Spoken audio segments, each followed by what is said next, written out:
Hey guys, welcome to another New World video. So guys, it looks like Amazon is beginning to roll out some of those new servers that they had mentioned yesterday in the dev blog. However, these are not exactly the type of servers you guys have been hoping for. Not yet anyway, but stay tuned. Okay guys, let's have a look at what the post says so that you guys can be more prepared and make a better, more informed decision on if you're wanting to head to one of these servers tomorrow or not. So, let's get into it.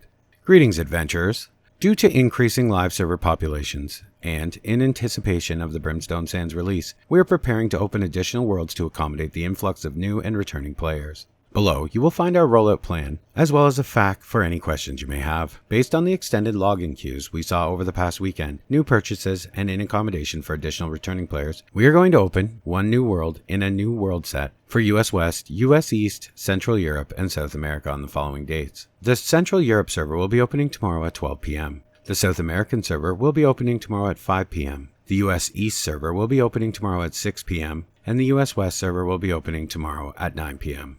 These will be completely new servers with no existing territory ownership. We highly recommend discussing with any of your friends or company mates to determine whether or not you'd like to take advantage of these new servers or hold domination over your current world. Players will be able to choose whether or not to transfer their existing characters or create a new character. Please keep in mind that should you wish to transfer, you will need to use an existing server token on your account or purchase a new one from the shop page. Normal transfer rules apply. Thanks for your support. We'll see you in Eternum. So guys, not the news that I know many of you have been hoping for. So let's have a look at some of the commonly asked questions that they've addressed in case you guys have any of those questions. So the first one is, are these completely new servers? Well, yes. Despite the throwback server names, these are completely new servers added to mitigate existing queues. So what does this mean exactly? Well, they pitch it like it'll be a new experience. But let's be honest here. They are allowing transfers of existing characters into these servers. So sadly, it is highly unlikely that you and your 3 friends will hop on here, build a new company, and live your dream of owning Everfall. What's more likely is groups of companies will be buying up materials and filling their storages to the max today, and transferring out, and these territories will be claimed shortly after launch. The next question they address is, will you be providing us with server transfer tokens? And of course, no, they will not be providing any free server tokens. You of course may purchase one from the in-game shop, so if you're wanting to move your character, you will of course have to buy a token to move to these servers. If you still somehow have saved your free one, you can also use that.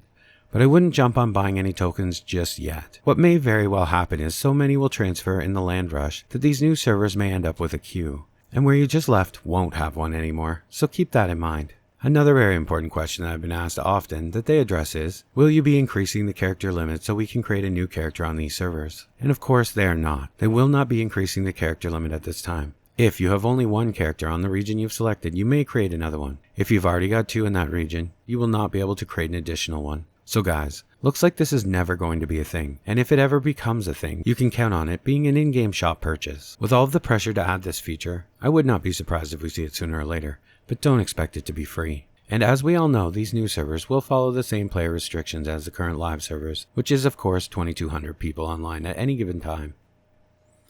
And one final important thing to keep in mind, especially if you're planning on purchasing a token to transfer to one of these servers, is that they will also follow the normal region live server guidelines. What does this mean? Well, if after the Brimstone Sand hype dies off, as likely it will do, then these servers will again be merged into the current ones. I'm not saying this will 100% happen, but being realistic, it is a very real possibility, which could leave a bad taste in your mouth, paying to transfer off a server only to 4 months later be merged back into it. Just food for thought, you know? Anyway guys, I just wanted to clarify this information, as well as bring it to the attention of anyone who may have missed it. So although we still are not seeing any fresh start servers, or getting any solid news on if they are coming at all, at least we are getting some new servers to help lighten the load we currently are experiencing. Okay guys, just a short one, that's all for now. And as always guys, thanks for watching, and I will see you in the next one.